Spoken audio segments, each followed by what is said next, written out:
estamos en posición para ver cómo la teología de Pablo se relacionó con su ministerio. Como aprenderemos, el servicio de Pablo a la iglesia proporcionaba un punto de referencia constante para su teología e influía profundamente en lo que creía.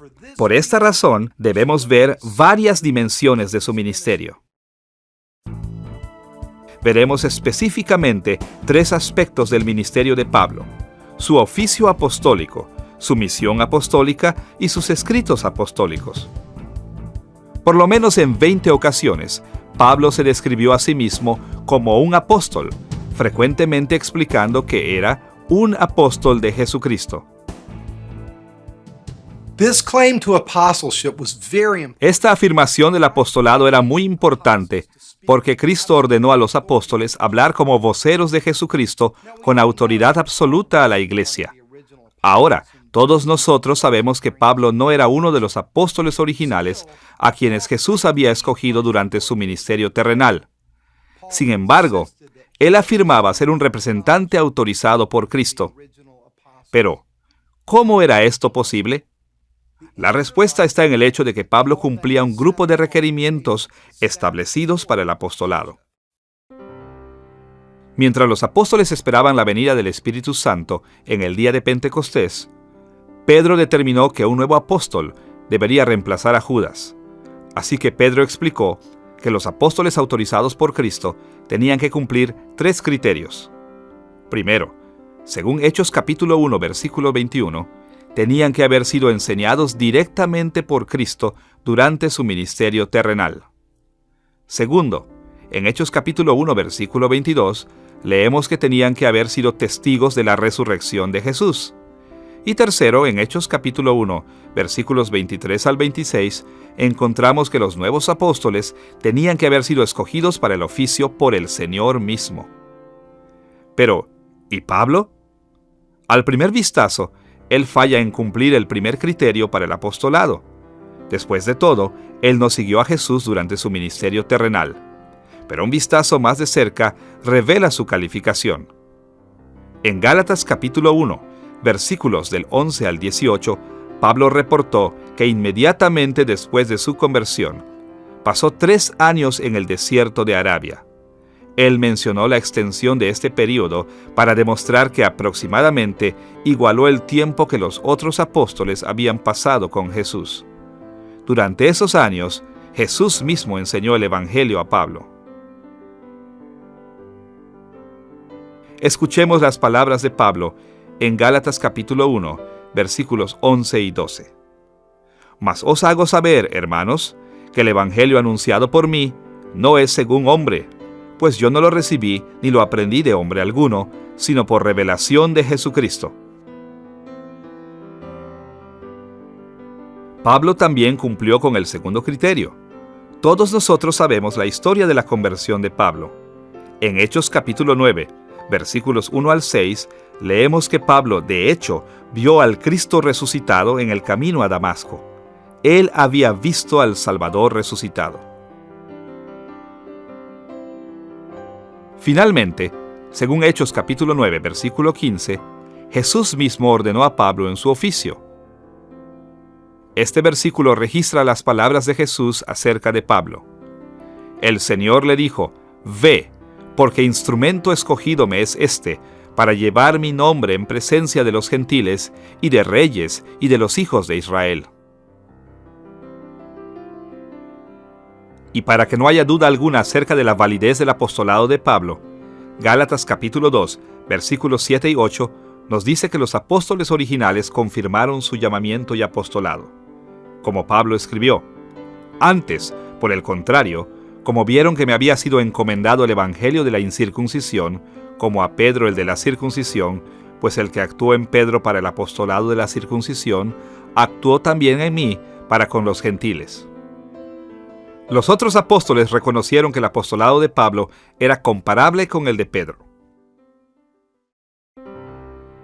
Escucha las palabras de Pedro en 2 de Pedro capítulo 3, versículos 15 y 16. Como también nuestro amado hermano Pablo, según la sabiduría que le ha sido dada, os ha escrito, casi en todas sus epístolas, hablando en ellas de estas cosas, entre las cuales hay algunas difíciles de entender, las cuales los indoctos e inconstantes tuercen, como también las otras escrituras, para su propia perdición. Según Pedro, la sabiduría de Pablo vino directamente de Dios, y las epístolas de Pablo tenían que ser puestas a la par con las otras escrituras. En la iglesia primitiva había muchos falsos maestros que contradecían las enseñanzas de Pablo. Así, para contrarrestar a estos falsos maestros, el Nuevo Testamento dejó claro que Pablo era un apóstol legítimo. Más que esto, Pablo presentó perspectivas a la iglesia que fueron difíciles de comprender y aún más difíciles de aceptar. Sin embargo, cuando él sirvió en su papel de embajador de Cristo, Pablo habló con la autoridad de otros apóstoles y escribió con la autoridad de la Escritura.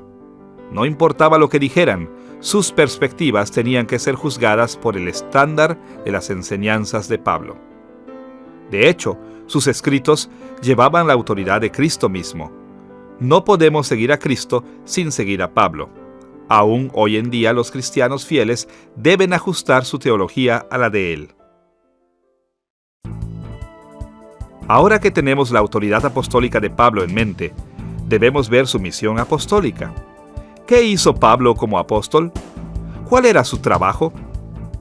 Podemos tener una buena idea del tipo de trabajo que hacía Pablo al ver sus 3 viajes misioneros y su viaje a Roma. Empecemos con un vistazo a su primer viaje como apóstol de Cristo. Conocemos del primer viaje misionero de Pablo en Hechos capítulo 13 y 14. Comenzó cuando Dios le dijo a la iglesia en Antioquía de Siria que reservaran a Pablo y Bernabé para un trabajo especial.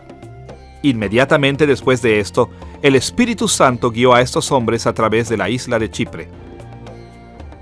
Después de varias oportunidades de ministerio allí, siguieron adelante en un viaje evangelístico a Asia Menor.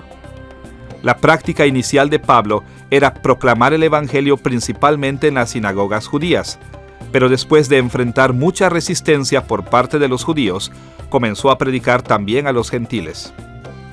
En este viaje, Pablo plantó varias iglesias con éxito, incluyendo algunas en la región de Galacia. Después de viajar hacia el este, hasta Derbe, Pablo y Bernabé se volvieron. Regresaron a varias ciudades de la región de Galacia, eventualmente llegaron al mar y navegaron hacia su hogar. El primer viaje misionero de Pablo como apóstol de Cristo fue relativamente corto y sin complicaciones, pero su segundo viaje lo llevó más lejos de la tierra de Palestina. El segundo viaje misionero de Pablo aparece en Hechos capítulo 15, versículo 36, hasta el capítulo 18, versículo 22. Esta expedición comenzó cuando los apóstoles y los líderes de la iglesia en Jerusalén seleccionaron a Pablo y Bernabé para llevar una carta a las iglesias en Antioquía, Siria, Cilicia y Galacia, explicando que los gentiles convertidos no necesitaban ser circuncidados o guardar la ley de Moisés con el fin de ganar la salvación. Ahora, justo antes de que comenzara el viaje, Pablo tuvo un altercado con Bernabé, así que se separaron y Pablo se asoció con Silas. Estos dos viajaron primero por Siria y después por Cilicia hasta que llegaron a Galacia. Fue en la región de Listra que Timoteo se unió a Pablo en su viaje. Mientras Pablo continuaba, quería predicar el evangelio en el norte de Asia y Bitinia, pero el Espíritu Santo se lo prohibió. Así que Pablo viajó a la ciudad costera de Troas. Allí se hizo clara la razón de la prohibición del Espíritu Santo a través de la famosa visión macedónica. En esta visión, un hombre le rogaba que predicara el evangelio en Macedonia, la provincia del norte de Grecia. Así que Pablo y su compañero respondieron inmediatamente a este sueño, navegando hacia esa provincia. Pablo plantó muchas iglesias en Grecia, incluyendo aquellas de Filipos y Tesalonia en el norte. Eventualmente se fue hacia el sur, visitando Atenas y plantando una iglesia en Corinto. Después Pablo fue a Éfeso, y después de un período de tiempo allí, se encaminó de regreso a Palestina. El segundo viaje misionero de Pablo pronto fue seguido por una tercera expedición en la que viajó otra vez lejos hacia el oeste. El tercer viaje misionero de Pablo aparece en Hechos capítulo 18, versículo 23 al capítulo 21, versículo 17. En estos viajes, Pablo fue de Antioquía de Siria por Galacia y Frigia y después estableció un ministerio próspero en Éfeso. Después de esto, él pasó varios meses viajando en Grecia de norte a sur y de regreso al norte otra vez. Visitó iglesias que había plantado en su viaje anterior a la región. Después el apóstol regresó hacia Jerusalén por tierra y por mar. Cuando Pablo regresó a Jerusalén después de su tercer viaje, los judíos lo acusaron falsamente de sedición y los romanos lo arrestaron. Después de pasar 2 años en prisión, Pablo defendió sus derechos como ciudadano romano para llevar su caso ante César. Esta apelación a César genera su cuarto viaje que lo llevó a Roma. El registro de este viaje aparece en Hechos capítulos 27 y 28. Pablo se trasladó principalmente en barco en este viaje. Entre Creta y la isla de Malta, una terrible tormenta destruyó completamente la embarcación que llevaba a Pablo y a un buen número de prisioneros. La tripulación, los guardias, Pablo y sus compañeros naufragaron en la isla de Malta por 3 meses antes de que pudieran hacer la travesía a Roma. Pablo permaneció bajo arresto domiciliario en Roma del año 60 después de Cristo al año 62. Él pudo ministrar libremente durante este tiempo. La tradición nos dice que Pablo fue conocido por Nerón y que después viajó hacia España predicando el Evangelio. Algunas evidencias en las epístolas a Timoteo y a Tito también sugieren que él viajó hacia el este, estableciendo y fortaleciendo iglesias allí también. Pero probablemente alrededor del año 65 después de Cristo, o un poco después, Nerón arrestó a Pablo una vez más y finalmente ejecutó al apóstol. Un vistazo rápido a la región entre Jerusalén y Roma revela que Pablo visitó muchos lugares diferentes, haciendo contacto con miles de personas en más de 25 ciudades. Ahora, ¿qué vamos a aprender del hecho de que él soportó viajes tan extensos? ¿Qué nos dicen acerca del corazón de la teología de Pablo? Hay muchas cosas que podemos aprender acerca de la teología de Pablo en sus viajes misioneros. Pero una de las cosas más importantes que aprendemos es que la teología de Pablo no le permitía ser un teólogo de escritorio. De seguro Pablo estaba bien educado y era muy inteligente, pero su teología lo llevó a una vida de sacrificio y servicio. Así que, mientras vemos el corazón de la teología de Pablo, no debemos conformarnos con un grupo de ideas o creencias separadas de la vida práctica. Debemos buscar algo radical y que transforme la vida. Estamos ahora en posición de ver un tercer aspecto de su ministerio, sus escritos apostólicos o epístolas del Nuevo Testamento. Debido a que Pablo vivió en las trincheras del ministerio práctico constante, él estaba familiarizado con los problemas particulares que agobiaban a las iglesias que visitaba. Podemos imaginar que los problemas en Galacia eran diferentes que los de Éfeso, y los problemas en Éfeso eran diferentes a los desafíos en Corinto. Cada lugar al que iba era diferente. Como resultado, cuando Pablo escribió sus epístolas, él estaba preocupado por abordar las necesidades específicas de aquellas situaciones. En el Nuevo Testamento tenemos 13 cartas que Pablo escribió en diferentes ocasiones de su ministerio. Cuando los problemas llegaban al conocimiento de Pablo, él escribía cartas y las enviaba a las diferentes iglesias. Ahora, debido a que las cartas de Pablo eran tan ocasionales, esto es, escritas para abordar problemas específicos, ninguna de sus cartas expone su teología completa de una manera ordenada y sistemática. En lugar de esto, sus epístolas contienen aplicaciones pastorales de su teología. Es evidente en la mayoría de los casos que Pablo escribió sus cartas para abordar asuntos específicos en la iglesia. Y exploraremos esta realidad en más detalle en lecciones futuras. Pero para ilustrar cuán cierto es esto, pensemos por un momento en el libro de Romanos. Muchos cristianos han tratado equivocadamente el libro de Romanos como un bosquejo abstracto, sistemático de la teología de Pablo. Así que han concluido que los temas que aparecen en la superficie de este libro forman el corazón del sistema teológico de Pablo.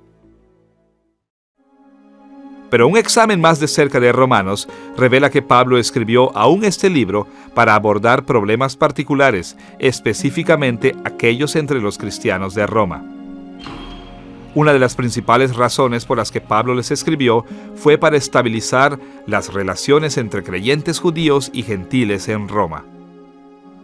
Una apreciación global de la estructura de Romanos deja este enfoque pastoral muy claro. En los primeros 3 capítulos, Pablo se enfoca en probar que tanto judíos como gentiles son pecadores y que ninguno tiene el derecho de declarar superioridad sobre el otro. En los capítulos 4 al 8, él enfatiza cómo Dios ha provisto la misma forma de salvación para ambos, tanto judíos como gentiles. Los judíos y gentiles están al mismo nivel ante los ojos de Dios. En los capítulos 9 al 11, Pablo se enfoca en los papeles complementarios de judíos y gentiles en el plan de Dios para la historia humana. Entonces, después de enfatizar estos temas doctrinales, en los capítulos 12 al 16, él remata varios asuntos de la vida cristiana práctica que estaban cercanamente relacionados con los conflictos entre judíos y gentiles. Por ejemplo, en el capítulo 12, él insistió en que a pesar de su diversidad, los cristianos deberían funcionar como un cuerpo unificado. En el capítulo 13, él promovió la estabilidad, urgiendo a los cristianos a someterse aún a los gobiernos civiles gentiles. Y en los capítulos 14 al 16, antes de terminar esta epístola, Pablo se enfoca en la necesidad de entendimiento mutuo entre judíos y gentiles relacionados con las costumbres judías y gentiles. Este breve esbozo de la carta de Pablo a Roma muestra que Pablo no pretendía que Romanos fuera una declaración abstracta de sus creencias. En vez de eso, este libro contestó principalmente el asunto pastoral de la relación entre judíos y gentiles en la iglesia cristiana.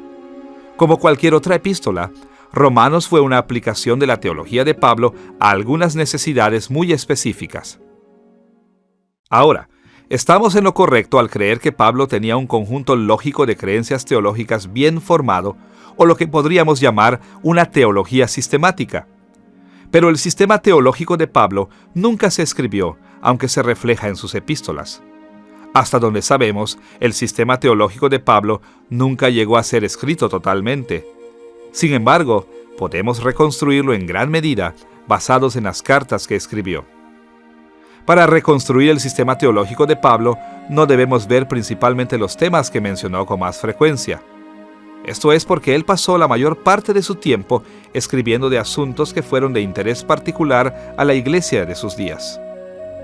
En lugar de esto, debemos de preguntar qué principios apoyaron las cosas que Pablo escribió en específico.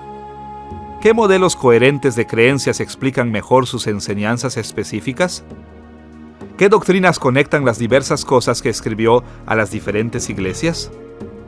Contestando preguntas como esta, seremos capaces de reconstruir la teología de Pablo y entenderemos con más claridad cómo las cartas de Pablo tenían la intención de guiar a la iglesia del primer siglo y cómo nos deben de guiar a nosotros hoy en día.